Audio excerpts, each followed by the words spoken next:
Welcome, fellow Star Wars collectors, to another episode of Beyond the Cardback. I'm Trooper TK314 here with another Star Wars figure review from a galaxy far, far away.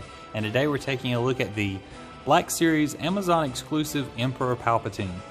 He went on back order for a while if you did not pre-order him, which I did not. I ordered him back in September and he arrived on Triple Force Friday, October 4th. If you follow me on Instagram at Beyond the Force, which there'll be a link in the description below, you notice that I have already taken him out of the package and taken quite a few photos with him. But here is my figure review, and let's go ahead and jump into it. As you can see, it's a wonderful figure. It's highly detailed. He did come with quite a few extras that I know the original Black Series didn't include, which was a couple, two different heads, lightning hands, and the last one came with the same thing, his cane. This one also comes with an upgraded cowl and cloak all together. So let's go ahead and take a look at the figure itself. I'm going to rotate him just a little bit, just so we can get an overall view. He looks great in his chair. And the only other time that we got the Emperor's throne was back in the Power of the Force late 90s. And it was a 3-pack with Luke, Darth Vader, and the Emperor. And the Emperor came with his chair at that time. And I do have that set. So as you can see, 360 degrees, he looks great. Let's go ahead and take him out. I'm going to look at the throne first because there's so much detail on the Emperor that I'd like to get into. But the throne's nice, nice detail, highly detailed. It does have a little cutout for his bottom right there. There's an indentation right there. This is all plastic, but it's like a soft plastic. It even feels different. Let's see, there's even buttons on the panel on the inside. Same thing on this side. I mean, that's amazing detail. That's really nice detail at the top right there. But yeah, it looks really good when you set him on a shelf or if you want to set up a scene or anything. It looks really nice. So let's go ahead and take a look at the Emperor up close.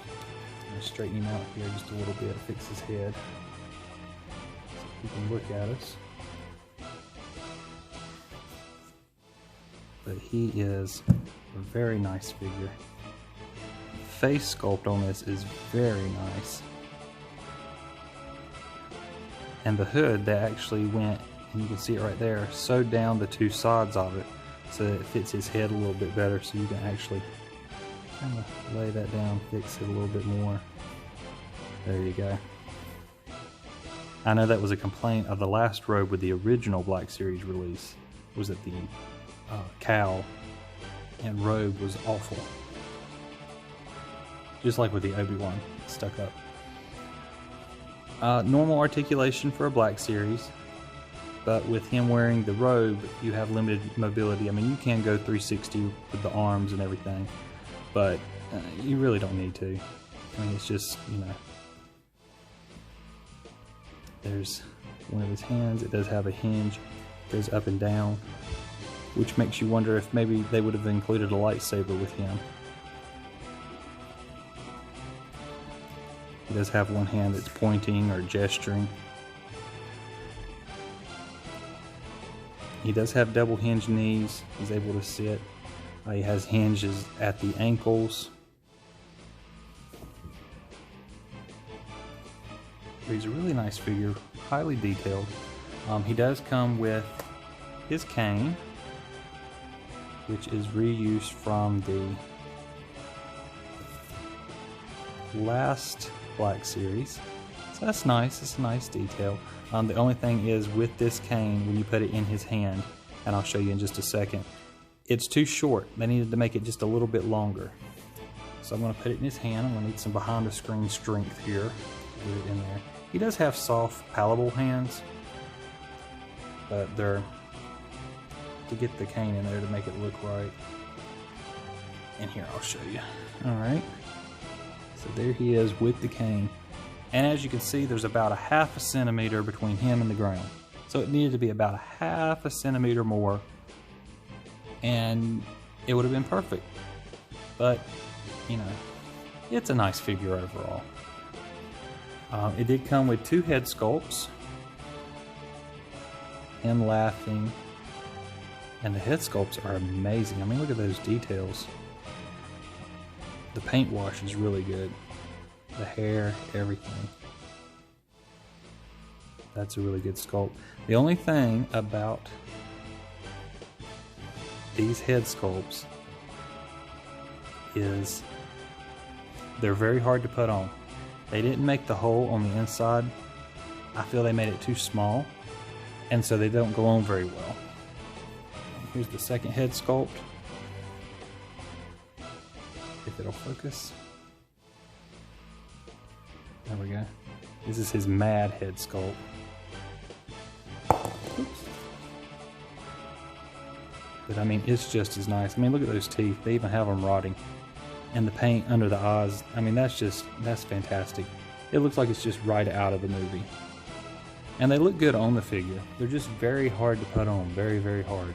He does come with 2 lightning hands. The only thing I didn't like about the lightning hands was that they had the lightning. His fingers go into the lightning. I think the lightning should have connected more down into the hand, like it's coming from his hands. But they're nice too. I did notice, if you look right here, with the hinge right there, it seems weak and like it's tearing the paint off, so I don't know if that's going to be an issue, you know, with posing, if eventually maybe his hand will give out or if the joint will give out. I don't know. But I mean, you can see right there, it looks weird that his fingers are going into the lightning. I think the lightning should have come further up the hand. But that's just my opinion. And opinions are like buttholes, everybody has one. Some just stink worse than others. I'm just being funny. But that's one hand. Here is the other hand. Not that it's a big, huge difference. They go in very well. As with most toys, pulling the hands off, hearing the joints go pop is a awful feeling or awful sound. You're afraid you're going to break something. I will take one hand off, and we may need behind the camera strength. There we go. One hand of lightning in there, which is neat. You can alternate if you wanted to hold the cane while electrocuting somebody. Here we go. That's with the lightning in his hand. And it's a nice effect. It's cool looking. I get it. But still, it's creepy. Look at those hands. It's like the fingers are coming off onto it. It's really weird looking. But yeah, overall, he's a great figure. And see, that's another thing, is the joint. Right where you have to pull. It'll focus. Come on, focus. Right where you have to pull is where that joint is. See right there? And it already looks like the hand's coming apart, so where you have to pull. Oh, and look at that. See, I even have a little bit of plastic on my finger right there. From the hand. It's creepy heads. So yeah, I'm just worried that eventually, you know, if you keep switching them in and out, you're going to have issues with that. So I prefer just to keep his hands in, unless I'm going to be setting up a scene or taking pictures or what have you. Other than that, he is a really wonderful figure. He's totally worth the $40. That way you get the throne with him and everything. But he is a good figure. Definitely needs to be added to your collection if you don't have one. If you have the original, you know, it came with a plastic right down here, so you couldn't make him sit, you couldn't make him do anything. This one's all cloth except for the belt. But other than that, it's a great figure. I think you ought to pick one up if you don't have one. Thank you guys for watching. Hope you liked the video. Please like, subscribe, comment, and may the Force be with you.